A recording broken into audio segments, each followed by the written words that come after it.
On November 10, 2016, my colleagues and I at the U.S. mission to the United Nations gathered on the top floor of the building, which overlooks the UN General Assembly. My boss at the time, Ambassador Samantha Power, had convened the staff to discuss the transition in the aftermath of the election, the results of which had caught many of us by surprise. The U.S. mission, like the State Department as a whole, brings together career foreign and civil service officers with a handful of political appointees chosen by the President.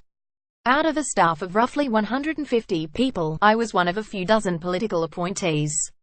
It was an emotional gathering for all, but there were differences in the staff's reactions that day.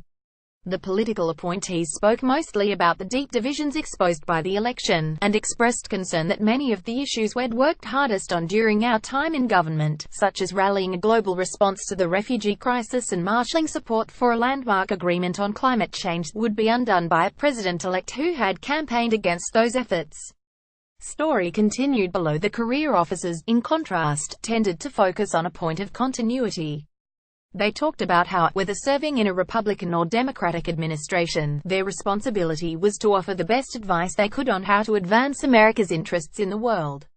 As one Foreign Service officer put it, "We will keep serving this country. That's what we do." I've thought a lot about those former colleagues during the first 8 months of the Trump administration. The seriousness with which they approach the job of representing our country, and the fact that many of them continue to serve, has been a source of profound solace to me in an otherwise bleak period. By signing up, you agree to receive email newsletters or alerts from Politico. You can unsubscribe at any time. Yet over the past few months, I've watched as more and more of the brightest, most dedicated up-and-coming officers I know resign from their posts. The U.S. government is quietly losing its next generation of foreign policy leaders, an exodus that could undermine our institutions and interests for decades to come.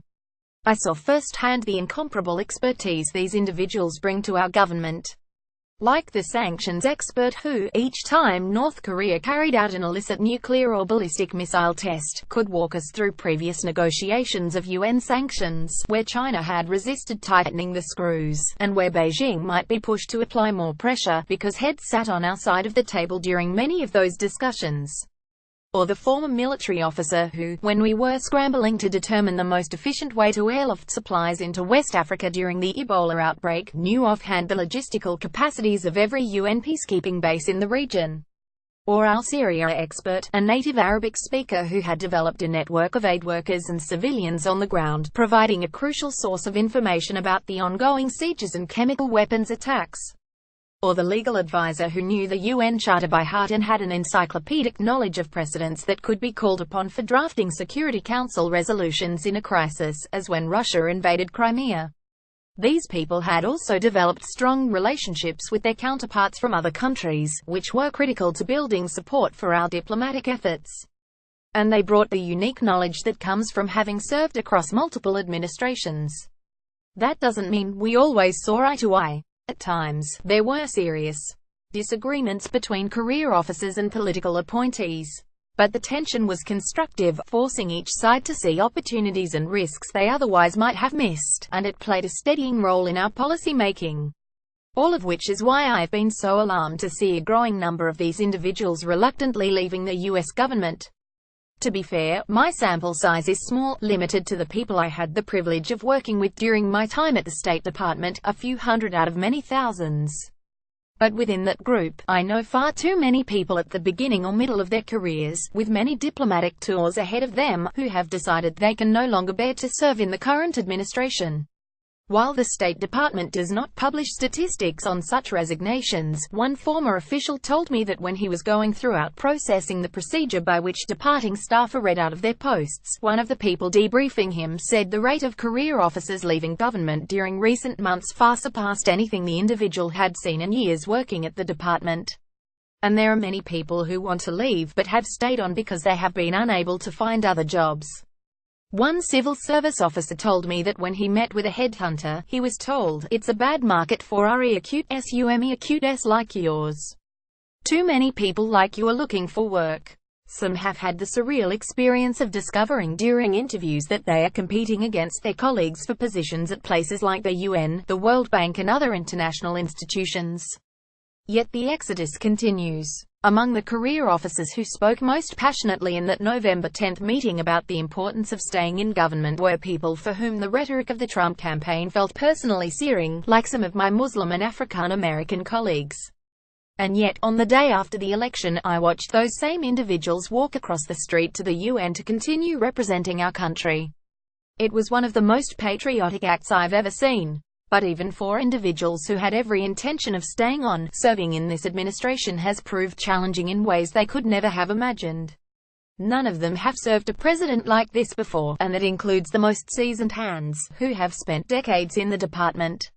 One told me how, less than a week into the administration, he received an email asking him to sign off on an attached document. It was a draft version of the executive order banning travel from 7 Muslim countries. He was dumbfounded. What was he supposed to do? He wondered. Send it back with track changes. Another described having to explain to diplomats and civil society groups why the delegation the Trump administration had selected to represent the United States at a key UN summit on gender equality and women's empowerment, a delegation led by U.S. Ambassador to the UN Nikki Haley, included the vice president of an organization that routinely calls for passing laws to criminalize homosexuality. In addition to these personal indignities, there are the institutional ones. Like President Donald Trump proposing to slash roughly a third of the State Department's budget, a cut Secretary Rex Tillerson has embraced. Or seeing Trump thank a foreign leader, the same one whose government interfered in our most recent election for forcing the U.S. to cut more than 750 of its embassy staff, on the grounds that it would save a lot of money. Or the fact that so many of the department's senior posts remain vacant, which not only underscores the lack of value this administration places on its diplomats but also deprives officers of a key channel for sending recommendations up the chain.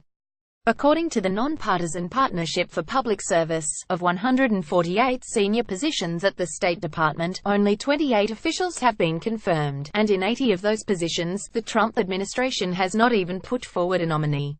Equally challenging has been what career officers have not been asked to do, like provide input in policy-making processes. During my time at the U.S. mission to the UN, Powell convened a daily morning meeting to help inform her most important decisions, where the attendees included a mix of political appointees and career officers, including the working-level experts who covered issues on that day's agenda.